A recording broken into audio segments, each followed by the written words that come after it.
I'm gonna show you how to make the best bone broth. Kettle and Fire is one of the top bone broth brands and it is so good but so expensive. So I'm gonna show you how to make the same thing at the fraction of a price using a Trader Joe's organic beef broth recipe. First thing you do is get your pan. I like to use a little one and go ahead and turn that on. Seriously, the easiest way to make bone broth, and it looks like this. But the bone broth that I use is Trader Joe's organic beef bone broth. Beef bone broth the best. I think that it has the best taste, and I don't know, something about chicken bone broth just really grosses me out. So this is what I use, and again, I have tried the Kettle and Fire one and it's amazing. It's just really expensive, especially if you're gonna make it 3 to 4 times a week like I do. So I buy these, they come in a pint size. I think they're $2.99 for organic beef bone broth, but Kettle and Fire is a lot more expensive. This is 1 pint, so 2 servings. I used half of it yesterday, went ahead and poured the rest in here. So I'm just gonna let that heat up. In my opinion, the best Kettle and Fire recipe is the turmeric and ginger one. So what I do is while this is heating up, I get these little Duro crushed ginger cubes. And I get these at Trader Joe's as well.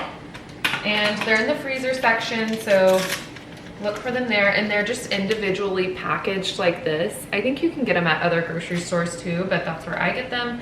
And so yeah, you just go like this and pop it in there and let it melt. And I don't usually heat anything up in the microwave unless I really have to, or am in a hurry. I just don't like microwaves, but I'm letting this little thing melt and it's slowly heating up. But I love bone broth. I used to be a vegetarian and I was vegetarian for about 7 years. So this is a foreign concept to me. I started eating meat again and was hearing a lot about bone broth. And so I decided to give it a try. They sell it at Erewhon, which is like a famous grocery store in LA. You can walk up to the counter and order your bone broth, and it was just kind of a big thing here. So I wanted to try it and I ended up loving it. I mean, mid-morning, it's a little bit aggressive to have bone broth, but some people do the chocolate bone broth. I usually have this in the afternoon when I'm craving a snack, so it kind of suppresses your hunger because it has a lot of protein in it. The benefits of bone broth are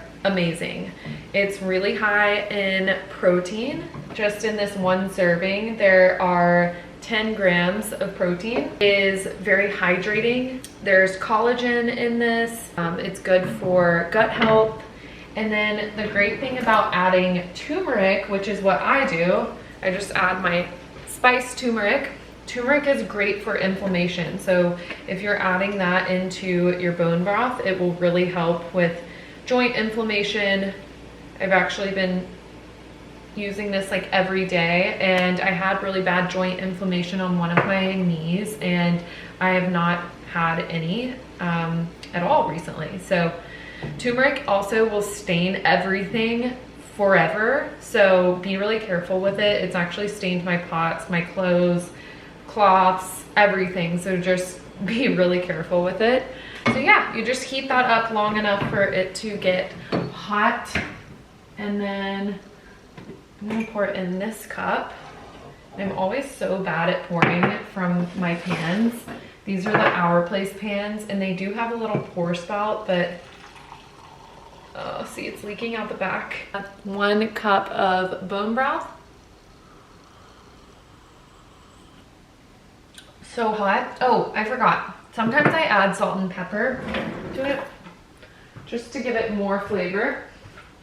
It's already pretty salty, but I love salt, so I just add a little bit of that and a little pepper just to give it more flavor. And it's like a little afternoon treat. So cheers, let me know if you make it.